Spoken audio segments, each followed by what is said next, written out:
રોટલો તો આજે આપણે બનાવવાનો છે રોટલો, એ પણ બાના હાથનો પ્યોર દેશી રોટલો. બાની જેવા રોટલા તો મને પણ નથી આવડતા.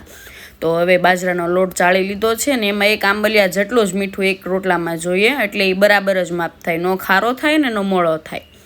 પછી જો બા ફૂલ એનર્જીમાં રોટલો મહળવા મેળા છે.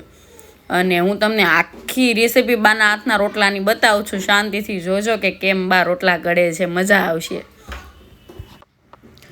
તો જુઓ પહેલાં બાએ ગોળ એકદમ બનાવી નાખ્યો છે, અને હવે એને અમે ગુજરાતીમાં તો એમ કે રોટલા ટીપી નાખી એમ, અને હવે બા રોટલો ટીપશે, તમે જોજો.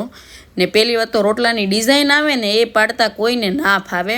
મારે પણ શીખતા 1 મહિનો થયો. તો જો આ ડિઝાઇન પડી જાય ને એટલે રોટલો મસ્ત ડિઝાઇનવાળો, આમ મજા આવે ખાવાની ને, આમ એમ થાય કે કોઈ બનાવ્યા છે આવા રોટલા એમ. જો આવી ડિઝાઇન આ બહુ અઘરું છે. હા, ને હવે જો બાએ તાવડીના માપનો પ્રોપર રોટલો ઘડી નાખ્યો છે. આવી જાઓ ખાવા તમે બધાય. ને હવે જો તાવડીમાં નાખ્યો છે. અને આપને ડિઝાઇન ન ફાવે ને તો આપણે એકદમ સિમ્પલ તરીકાથી પણ ઘડી શકીએ. હવે એક સાઈડ ચડી ગયો છે, પછી બીજી સાઈડ ફેરવી દીધો છે. બીજી સાઈડ કમસે કમ 1-2 વાર ચેક કરીને જોતા જ રહેવું, કેમ કે બળી જાય પછી. અને હવે ત્રીજી સાઈડ ફેરવી નાખ્યો છે.